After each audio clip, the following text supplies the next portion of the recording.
The story I'm about to tell you is 100% real. Every detail, every word, every situation in this story is true. I could swear by everything necessary. It's real and I want you to believe me. I need you to believe me. Take precautions and respect these kinds of things. Until very recently, I lived in a small neighborhood, a plot that once had 5 homes, but over time only 3 remained. 2 deteriorated to the point of being uninhabitable, so the owner decided to stop renting them, although she never demolished them. My mother and I lived in one of the remaining homes. In another, there was a neighbor my age whom I actually knew since middle school. The third served only as a storage space for a man who owned some market stalls and only came about twice a week to drop off or pick up merchandise. So, we were only 3 inhabitants among houses on the verge of collapse, an image quite close to a horror movie. My neighbor had been a devout believer in Santa Muerte for much of his life, as evidenced by multiple tattoos, as well as a huge altar in his house that made me very uncomfortable every time I had the misfortune of entering. My mother is a very devout Catholic who strictly follows her religion, so she never liked the faith our neighbor placed in that figure. At some point, things started going well for him. He got a very good job, a lovely girlfriend who, from the little I could tell from interacting with her, seemed to be an excellent person, and he returned to school. It seemed like a great moment in his life, and perhaps that's why the need to believe in something started to fall behind on his list of priorities. The altar, once always filled with candles and other items like incense and other things I didn't recognize, began to appear increasingly abandoned. One afternoon while I was home alone, I heard a loud noise coming from my neighbor's house. I called out to him from my window, but he didn't respond. I thought I saw him walking through his house, so I went out and approached to ask what was happening, if everything was okay.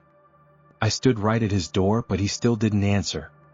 I returned to my house and then I heard it open behind me. I turned back and, not receiving a response, I grabbed a wrench that was nearby and went in to check, thinking there might be a thief inside. It seemed like no one was there, although the house had a strong smell of herbs or something similar. In the end, in the living room, which was a bit darker than usual with all the nearby windows closed, I saw how the altar he had for Santa Muerte was completely destroyed. I could feel something very strange on my back, on my chest. I hurried out and called him to tell him what had happened. He responded more calmly than I expected, saying he would return soon. That night, I saw him arrive with a few candles, and I noticed that from that day on, a candle once again illuminated the altar, though still far from the excesses he used to dedicate to it. 1 or 2 weeks later, we were playing cards at my house when we heard a noise coming from one of the uninhabited houses. A screech. The sound of someone hitting the wall. We grabbed a bat and a kitchen knife and went to check. The first 2 rooms were empty, with some boxes and clothes left by the previous inhabitants. We walked slowly to the last room to find nothing. Then we heard the same screech inside the house, coming from one of the first rooms we had checked. We had to go back through there to get out. Gathering our courage, we went to check, and behind one of the boxes, we found a small black stray cat about to give birth. We laughed and together arranged some cloths in one of the boxes to make her more comfortable. That night, she had 3 kittens, and with the rain already falling and thinking about all the leaks in that ruined house, he decided to keep her at his place that night. The next day we went to see the kittens and bought food for the cat. That afternoon, my neighbor went out with his boyfriend and asked me to keep an eye on his new tenants. I checked on them before it got dark and then went home to have dinner with my mother. I clearly remember watching videos online.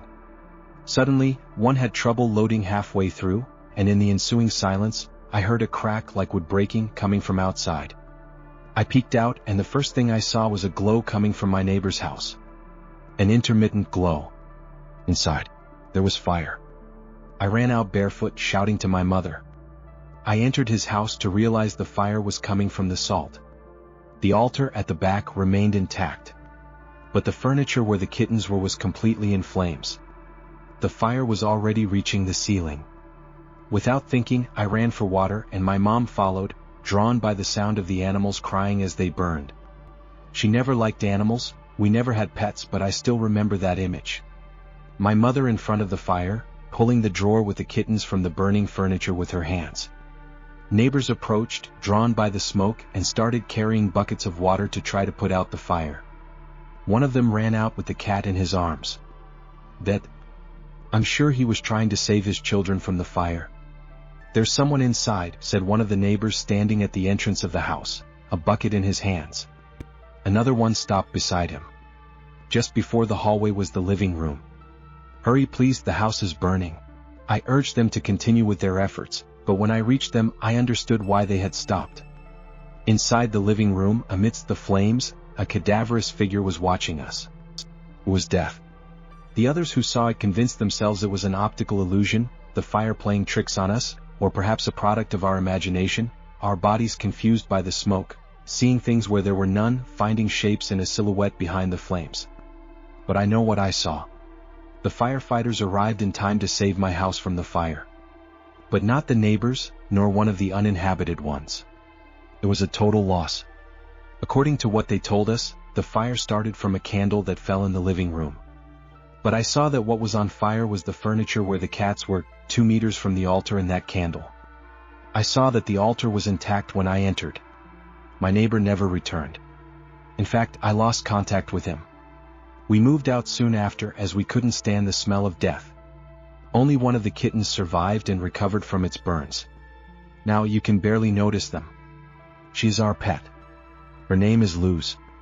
My mom is also recovering from the burns on her hands.